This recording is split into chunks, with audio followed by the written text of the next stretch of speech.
আসসালামু আলাইকুম। আজ আমি আপনাদের সাথে শেয়ার করছি গরুর মাংস দিয়ে আলু দিয়ে রান্নার রেসিপি। তো চলুন শুরু করা যাক। এখানে আমি নিয়েছি 1.5 কেজি গরুর মাংস, হাড় মাংস চর্বি সহ। তো আমি এখন কড়াইতে দিয়ে দিয়েছি পরিমাণ মতো সয়াবিন তেল। আর তেলটা গরম হয়ে যাওয়ার পর আমি দিয়ে দিচ্ছি পেঁয়াজ কুচি, এলাচ, দারুচিনি, তেজপাতা। এগুলোকে আমি একটু ভেজে নিচ্ছি। তারপর আমি এখানে দিয়ে দিচ্ছি আদা বাটা। আমি আদা বাটা দিয়ে দিব 2 চামচ। 4 চামচ আমি 2 চামচ আদা বাটা দিয়ে দিচ্ছি।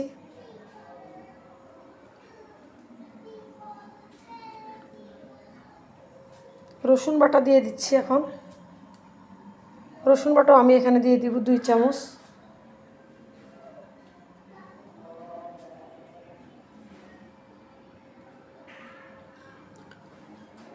এখন আমি মশলাগুলোকে তেলের সাথে একটু মিশিয়ে নিব খুন্তির সাহায্যে।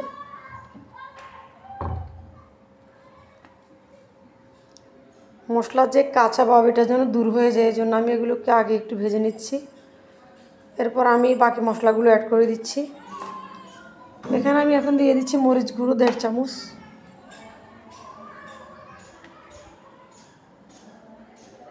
এই মরিচগুলোতে ঝাল অনেক বেশি হয়, এই জন্য আমি পরিমাণে কম দিয়েছি।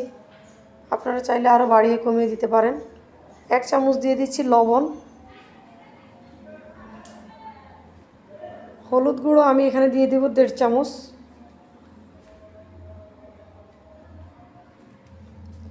জিরা ধনিয়া গুঁড়ো দিয়ে দেব 1 চামচ।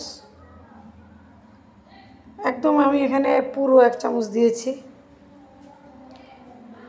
আর 1 চামচের একটু কম দিয়ে দিচ্ছি রাঁধুনি মাংসের মশলা। তো সবগুলো মশলাকে আমি এখন নেড়ে নিচ্ছি। আমি এখানে সামান্য পানি দিয়ে দিচ্ছি, কারণ মশলাগুলো না হয় পুড়ে যাবে। সামান্য পানি দিয়ে আমি এখন মশলাগুলোকে সুন্দরভাবে কষিয়ে নিব।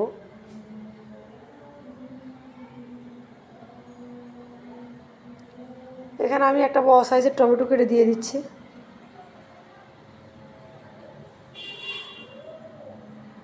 এবার টমেটোকে আমি মশলার সাথে সুন্দরভাবে মিশিয়ে নিব।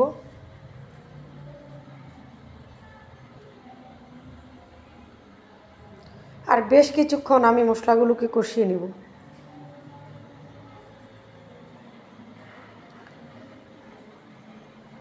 মশলা কষানো হয়ে গেছে, আমার তেলগুলো বেশি উঠেছে। এখন আমি মাংসগুলো দিয়ে দিলাম।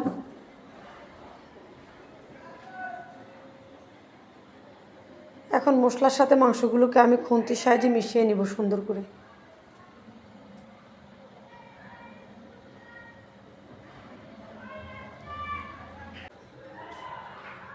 এগুলোকে সুন্দর করে নেড়ে আমি এখন ঢাকনা দিয়ে রান্না করব কিছুক্ষণ। এখানে আমি কোনো রকমের পানি এখন অ্যাড করব না।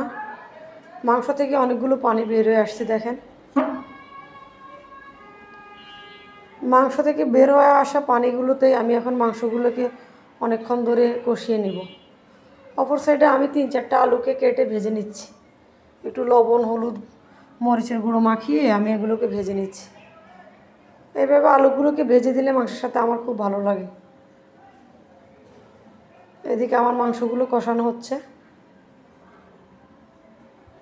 শুধু গরুর মাংস নয়, মুরগি রান্না বা হাঁস রান্না, যে কোনো মাংস একটু ভালোভাবে কষিয়ে নিলে রান্নার টেস্টটা কিন্তু অনেক বেশি ভালো আসে।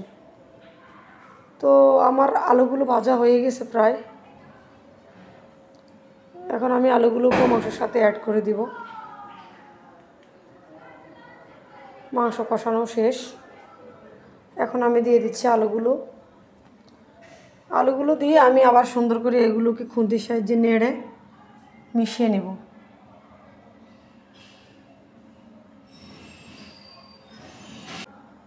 আরও 10 মিনিট আলু আর মাংসকে আমি এভাবে সুন্দরভাবে কষিয়ে নেব।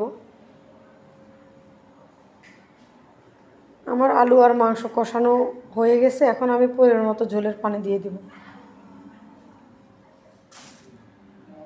এখানে আমি গরম পানি ইউজ করেছি, আপনারাও চেষ্টা করুন গরম পানি দেওয়ার জন্য।